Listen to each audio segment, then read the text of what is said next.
those feelings of guilt and shame that he had all the time over not being good enough, that stemmed from this religion, because those are our beliefs. Like, you're never good enough.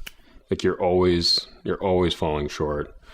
And they're like, well, if you just try, eventually paradise will come and it'll all be fixed. It's like, but that's not good enough, because you never work on yourself now. You never figure out how to feel good enough as a dad, as a husband, and as a person for yourself. And so he just had this turmoil all the time. Everyone I've interviewed, their families are completely broken. Mm-hmm. Completely. It's sad seeing that from the outside. It's so inhumane and unnatural to want to cut your family off, to just think that this is the only way, this is the best thing, because they honestly think that they're doing the best thing for me and for themselves.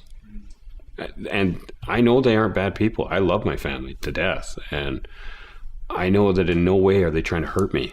That's not their plan. They honestly think that they're doing what's right. And they're just like, well, maybe one day he'll wake up and come back.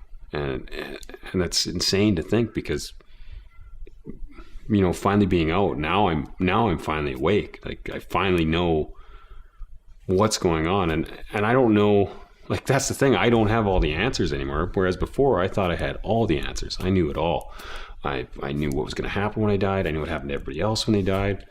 I knew where we were all going. I knew who was going to heaven and who was going to be on earth. And it was good, and everything was figured out. And so to be in a spot where you don't know, it's weird. Like, the whole world is different to me. And I've had people say to me, like, you know, don't be so hopeless. Like, you can't be hopeless like that. But I'm not hopeless anymore. Like, in reality, I finally actually have some hope in life, because I can control right now. I feel responsible for myself right now, for what I do, how I treat people, and for the rest of my life, the rest of the life that I know of anyway. And if there's something after this life, then that's great. I hope I get there, but I don't know. And I know for certain that having, you know, a shaved face and wearing a suit on Sunday, that's not going to get me there.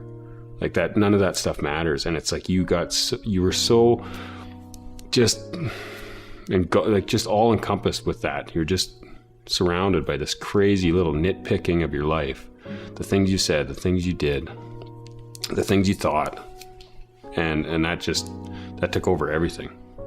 And it's like, it kept you so busy that just life is passing you by.